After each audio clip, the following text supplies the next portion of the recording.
Bienvenue pour cette exploration des concepts clés en cybersécurité. Aujourd'hui, on va se pencher sur des sources qui parlent des menaces courantes et des défenses essentielles. L'objectif, c'est de clarifier un peu tout ce jargon technique et de comprendre les mécanismes importants. Alors, on va commencer par ce qui nous touche directement, nous les humains. Puis, on parlera des logiciels malveillants, les malwares, et on finira sur quelques failles web et comment on peut essayer de prévenir tout ça. Alors, démarrons avec l'ingénierie sociale. C'est l'art de la manipulation psychologique, c'est ça? Tout à fait.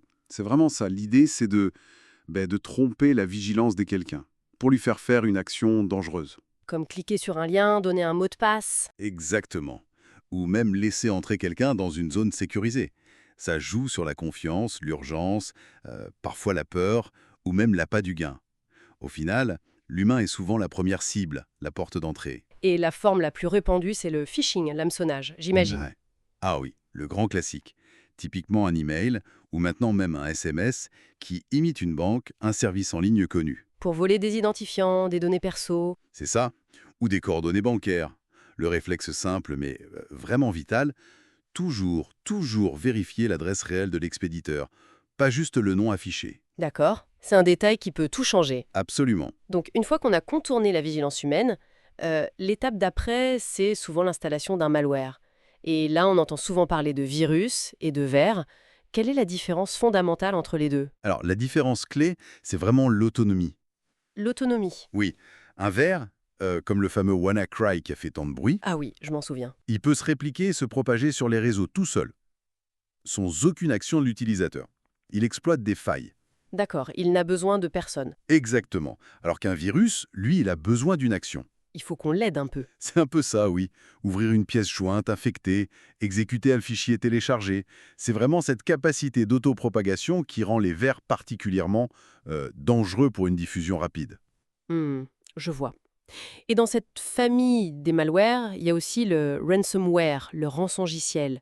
Celui-là, il fait mal aux données, non? Ah oui, celui-là, son mode opératoire est assez direct et brutal. Il chiffre les fichiers de la victime. Il les rend illisibles, en gros. C'est ça. Et ensuite, il exige une rançon, souvent en crypto-monnaie d'ailleurs, pour fournir la clé de déchiffrement. Et comment on se protège de ça? La meilleure défense, et de loin, ce sont les sauvegardes.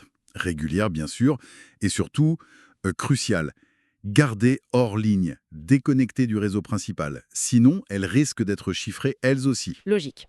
Autre type de menace, peut-être moins visible directement, le cryptojacking. C'est quoi ça? Alors, le cryptojacking, c'est plus insidieux. C'est quand un malware utilise discrètement les ressources de votre ordinateur. Le processeur, la carte graphique, Exactement. Pour miner de la crypto-monnaie, mais au profit de l'attaquant, évidemment. et on s'en rend compte comment? Souvent, on ne s'en rend pas compte directement. Le symptôme principal, c'est un ordinateur qui devient soudainement très lent ou dont les ventilateurs tournent à fond sans raison apparente. C'est un vol de puissance de calcul, en fait. D'accord, un parasite numérique. C'est d'une bonne image, oui. Bien, passons maintenant aux attaques qui ciblent plus spécifiquement les applications web. L'injection SQL, ça reste d'actualité, non? Oh que oui, ça reste une menace majeure. Le principe, c'est d'injecter du code SQL malveillant dans une requête envoyée au serveur. Souvent via un formulaire sur un site. Très souvent, oui. Un champ de recherche, un formulaire de connexion. Le but, c'est de manipuler la base de données derrière. Lire des données sensibles, les modifier, parfois même les supprimer. L'exemple archi-connu du OR 1 égale 1 dans un champ mot de passe pour essayer de se connecter sans mot de passe, ça illustre bien le concept. Ça montre bien qu'il ne faut jamais faire confiance aux entrées utilisateurs. C'est la règle d'or absolue en développement sécurisé, c'est de l'eau.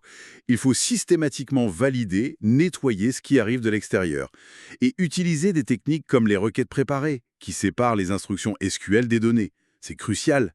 Toute entrée est suspecte par défaut. Compris. Et un autre grand classique des failles web, c'est le cross-site scripting, le XSS. Il y a une forme appelée stocker. Oui, le XSS stocké. Là, le script malveillant n'est pas juste réfléchi vers un utilisateur, il est enregistré, stocké directement sur le serveur. Par exemple dans un commentaire de blog, un message de forum. C'est ça. Ou dans un profil utilisateur. Et ensuite, ce script malveillant s'exécute dans le navigateur de tous les utilisateurs qui consultent cette page infectée. Et ça peut faire quoi? Plein de choses. Voler les cookies de session pour usurper l'identité de l'utilisateur. Rediriger vers des sites de phishing, afficher du contenu frauduleux. C'est très polyvalent. D'accord. Face à toutes ces menaces, comment une organisation peut-elle essayer d'anticiper un peu? J'ai lu quelque part le terme threat modeling, modélisation des menaces. Exactement. Le threat modeling, c'est une approche proactive. L'idée, c'est de penser comme un attaquant. On analyse son propre système, son application, son infrastructure, et on se demande, si j'étais le méchant, comment je m'y prendrais pour attaquer? Où sont les points faibles? Pour identifier les risques avant qu'ils ne soient exploités. C'est ça.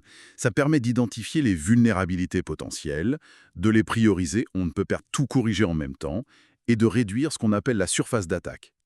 Une étape vraiment fondamentale dans ce processus, par exemple avec des méthodes comme PASTA, c'est de bien définir le périmètre technique. C'est-à-dire? C'est-à-dire lister précisément tout ce qu'on doit protéger. Les applications, les serveurs, les bases de données, les API, les flux réseau, tout. Parce qu'on ne peut pas sécuriser efficacement ce qu'on ne connaît pas ou ce qu'on a oublié. C'est logique.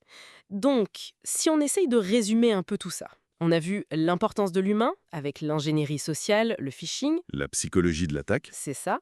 Puis la diversité des malwares, les vers qui se propagent tout seuls, les ransomware qui prennent les données en otage, les crypto-jackers qui volent des ressources, des menaces variées, et enfin des attaques plus techniques sur le web, comme l'injection SQL et le XSS.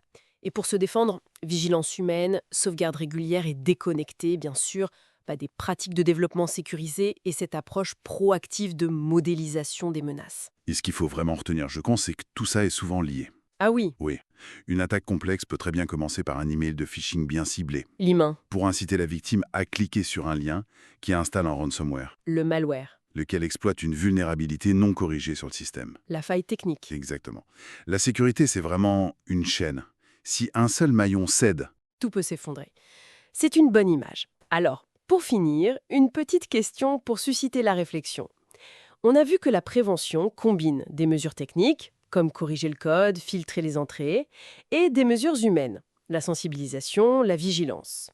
À votre avis, entre un code informatique, qui, peut toujours être amélioré, patché, et la nature humaine qui reste faillible, susceptible à la distraction, à l'erreur, quelle est la vulnérabilité la plus fondamentale, la plus difficile à corriger de manière vraiment permanente en cybersécurité?